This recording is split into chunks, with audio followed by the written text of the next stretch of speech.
Election commission না হয়ে harassment commission হয়ে দাঁড়িয়েছে।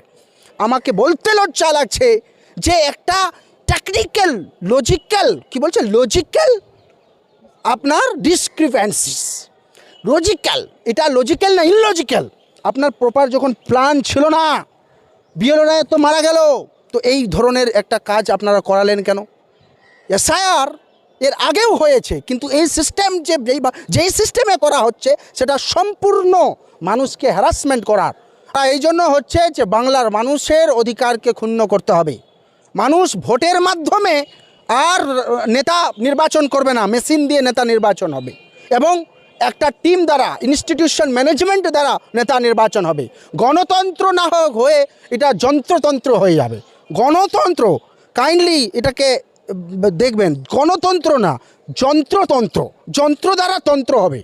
বাংলার এই ভারতীয় জনতা পার্টি মাধ্যম থেকে যা কিছু হচ্ছে মানুষ কিন্তু সেটা নিতে পারছে না।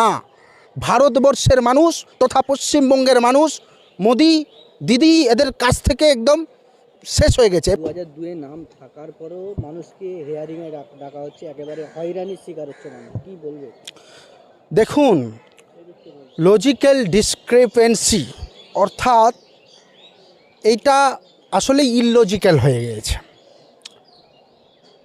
ইলেকশন কমিশনের মতন একটা সংস্থা, সাংবিধানিক সংস্থা, আমি নিজে এবং আমাদের পুরো যুব কংগ্রেসের টিম গিয়েছিলাম আমরা নির্বাচন কমিশনে এবং আমরা অনেকগুলো প্রবলেম তুলে ধরলাম এবং আমাদের প্রদেশ কংগ্রেস সভাপতি, মাননীয় সভাপতি শুভঙ্কর সরকার মহাশয় এইগুলো নিয়ে বহু চিঠিপত্র এবং রেগুলার এটার একটা টিম বানানো আছে, ওরা কাজ করছেন। কিন্তু দুঃখের বিষয় হলো ইলেকশন কমিশনের ভিতরের অফিসার আমাকে বলেছে যে স্যার আমাদের যে কাজগুলো হয়েছে সেগুলো আর্টিফিশিয়াল ইন্টেলিজেন্সকে দিয়ে করানো হয়েছে, তাহলে কি ম্যাচ করাতে পারছে না।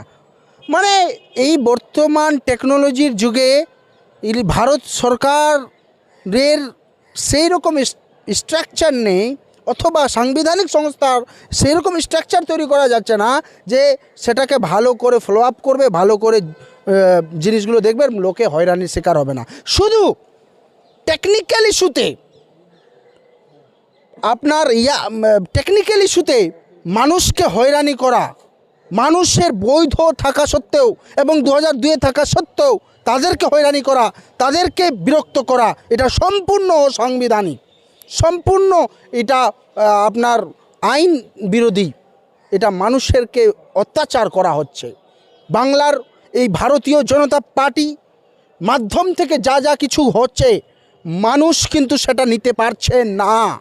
ভারতবর্ষের মানুষ তথা পশ্চিমবঙ্গের মানুষ মোদি দিদি এদের কাছ থেকে একদম শেষ হয়ে গেছে এবং ইলেকশন কমিশন না হয়ে হ্যারাসমেন্ট কমিশন হয়ে দাঁড়িয়েছে, পাবলিক হ্যারাসমেন্ট কমিশন হয়ে গেছে। লজ্জা লাগে বলতে, একটা সংবিধান সংস্থাকে বলতে।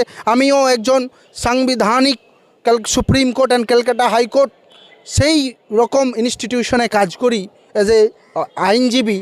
আমাকে বলতে লজ্জা লাগছে যে একটা টেকনিক্যাল লজিক্যাল আপনার ডিসক্রিপেন্সিস, এটা লজিক্যাল না ইললজিক্যাল।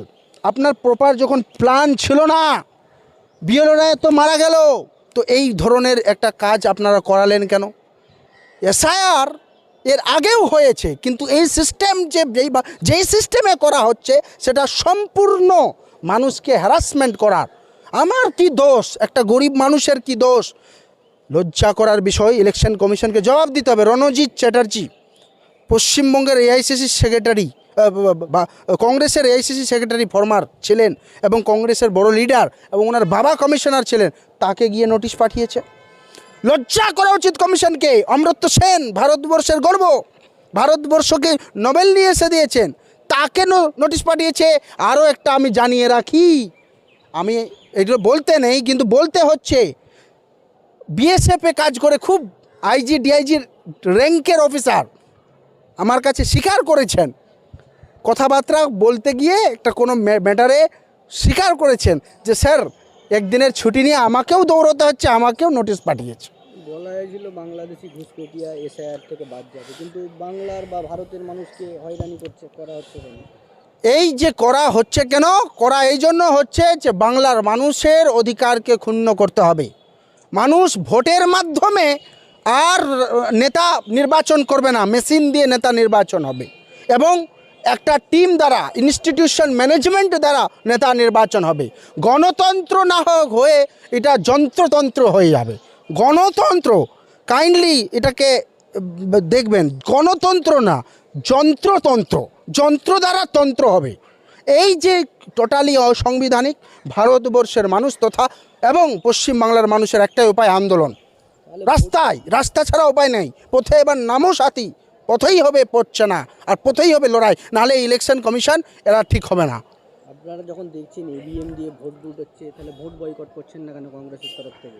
দেখুন, ভোট বয়কটের ব্যাপার এগুলো আমরা, এটা হাইকমান্ড উত্তর দেবে, আমি এর উত্তর দিতে পারবো না। এটা আমাদের যে স্ট্র্যাটেজি সেটা আমরা করছি। ভোট বয়কট আমরা কেন করব?